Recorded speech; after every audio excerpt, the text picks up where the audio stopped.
আসেন মিলাদুন নবীতে, ঈদে মিলাদুন নবী। আমি লম্বা চূড়া আলোচনা করব না, সমাপ্ত করে দিলাম। একদল বলে ঈদে মিলাদুন নবী এটা বলা নাকি বাজে কথা, ঈদ বলাটা নাকি বাজে কথা। এরে বাবা, হিংসার ব্যানার থেকে কথা বলিও না, একটু দিলটাকে নিরপেক্ষতার জায়গায় নিয়ে সঠিক কথাটা বলো। আল্লাহ নবীর আগমনের দিন আমার প্রশ্ন, ঈদ বলা যাবে কিনা? ওনারা জবাব দেয় না, মিলাদুন নবী বলা যাইতে পারে, ঈদ বলা যায় না, এটা বেদাত। চিল্লে বলবেন না নাউজুবিল্লাহ। কোরআন থেকে আমি আপনাদের আয়াত শোনায় দেই, সূরা মায়েদা 114 নম্বর আয়াত। আল্লাহর নবী ঈসা আলাইহিস সালাম আল্লাহর দরবারে, আল্লাহর নবী ঈসা আলাইহিস সালাম আল্লাহর দরবারে দোয়া করতেছেন, আল্লাহ। একটু দিল থেকে শেষ সময় মাওলাকে ডাক দেন, বলেন আল্লাহ আল্লাহ। একটু কলিজা থেকে চিল্লায় বলেন আল্লাহ আল্লাহ। আর জোরে বলি আল্লাহ আল্লাহ। ঈসা নবী আল্লাহকে বলেন, قال عيسى ابن مريم اللهم ربنا أنزل علينا مائدة من السماء تكون لنا عيدا لأولنا وآخرنا وآية منك وارزقنا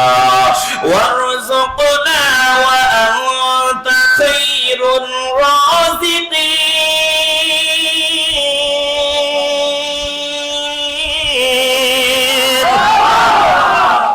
ঈসা আলাইহিস সালামের মতো দামি বান্দা আল্লাহর নবী আল্লাহর দরবারে দোয়া করেন। এই যে আয়াতটা তেলাওয়াত করলাম, এমনটা নয় যে এটা ওনারা জানে না, ওনারা আমাদের থেকে অনেক ভালো জানে। তারপরেও হিংসার কারণে বাজে কথা জবান দিয়ে বের হয়, হিংসার কারণে ঈদে মিলাদুন নবী এটা ভুল কথা, বাজে কথা এমন শব্দ চয়ন হয়। এ মুসলমান ইমানদার, ঈসা নবী আল্লাহকে বলে, আয় আল্লাহ, আপনি আসমান থেকে আমাদের জন্য খাবার ভর্তি ডিশ নাজিল করিয়া দেন, আসমান থেকে অলৌকিকভাবে আপনি খাবার ভর্তি খামজা পাঠায়া দেন। আয় আল্লাহ, যেই দিন আপনি আমাদের জন্য আসমান থেকে খাবার ভর্তি ডিশটা পাঠাইবেন, তাকুনু লানা ঈদাল লিআউয়ালিনা ওয়া আখিরিনা, ওই দিনটা আমাদের আগের পিছের সকলের জন্য হবে ঈদ, ঈদের দিন হবে, ঈদের দিন। এ মুসলমান ইমানদার, ঈসা নবীর মতো দামি বান্দা আল্লাহর নবী খাবার ভর্তি ডিশ পাওয়ার দিনটাকে আনন্দ চিত্তে ঈদের দিন বলতে পারেন। আল্লাহর নবী রাহমাতুল লিল আলামিনকে জমিনে আল্লাহ যেদিন পাঠাইছেন, ওই দিন ঈদের দিন বললে যদি বেদাতি ফতোয়া লাগাও, তাইলে বলবো তোমার ফতোয়া ঈসা নবীর উপরে গিয়া পড়ছে। কথা কন না কেন? ঈসা নবী বেদাতি হইলে আমরা হইতে অসুবিধা কি? কত বেদাতে, বেদাতের সমুদ্রে থেকে শুধু ঈদ শব্দ শুনলে বেদাত ফতোয়া দাও, হিংসা বাদ দাও, নবীকে চিনো, নবীকে বুঝো। আসো, আমরা আর তোমরা, আপনারা আর আমরা বেশি ব্যবধান নাই, কাটে কাট মিলা ঈদে মিলাদুন নবী ইসলামী শরিয়ার ভিতরে থেকে উদযাপন করি। ভণ্ডামির বিরুদ্ধে বলি, ভণ্ডামির বিরুদ্ধে বললে আমরা আপনাদের সাথে আসি, কিন্তু কিছু ভণ্ডামির কারণে যদি আপনি ঈদ বলাটা বাজে কথা, ভুয়া কথা বলেন, তাইলে আপনারাও আমাদের শত্রু হিসাবে পরিগণিত হবেন। আসেন, বেশি দূরত্ব নাই আপনাদের মাঝে আমাদের মাঝে, যদি কিছু মাসালাগত দূরত্ব, চলে আসেন, মিলেমিশে আমরা সামনে আগাই। সব ভণ্ডামি নোংরামির বিরুদ্ধে আপনারাও আছেন, আমরাও আছি। ভণ্ডামি সমর্থন আমরা করি না। আল্লাহ আমাদের সকলকে সহি বুঝ দান করেন। একটু জোরে বলেন না আমিন। এজন্য জবান অনেক দামি দৌলত, অনেক দামি নেয়ামত। কার কার জন্য দোয়া করবো নাকি? আচ্ছা, তাহলে জবান অনেক দামি নেয়ামত। এই জবানের কারণে একটা কথার মাধ্যমে মানুষের সব ধ্বংস হয়ে যায়। কথা কয় না? এক কথার কারণে সব বাতিল।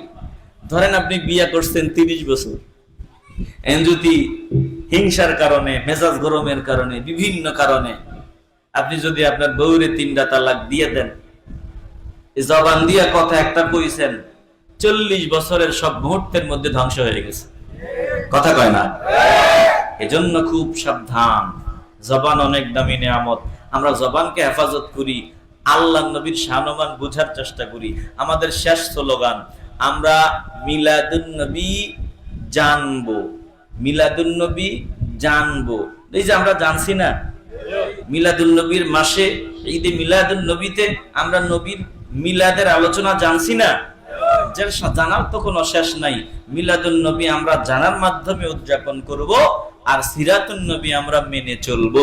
মিলাদ যার, সিরাত তার। আল্লাহ আমাদের সকলকে সহি বুঝ দান করেন, জোরে বলেন আমিন।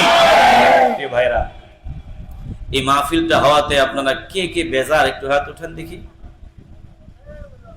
মাশাআল্লাহ, এই যে ওয়াজ মনোযোগ দিয়ে শুনছেন, তার মানে কি বুঝলাম? আপনারা মনোযোগী হয়ে বয়ান শুনছেন। আমি যে আপনাদের সামনে এত সময় কথা বলছি, আমি ভাবতেই পারি নাই বলতে পারবো। আল্লাহ বলাইছেন। কে বলাইছেন? আল্লাহ। কারণ বিশ্রাম না নিলে কণ্ঠ ভেঙে যায়। আলহামদুলিল্লাহ।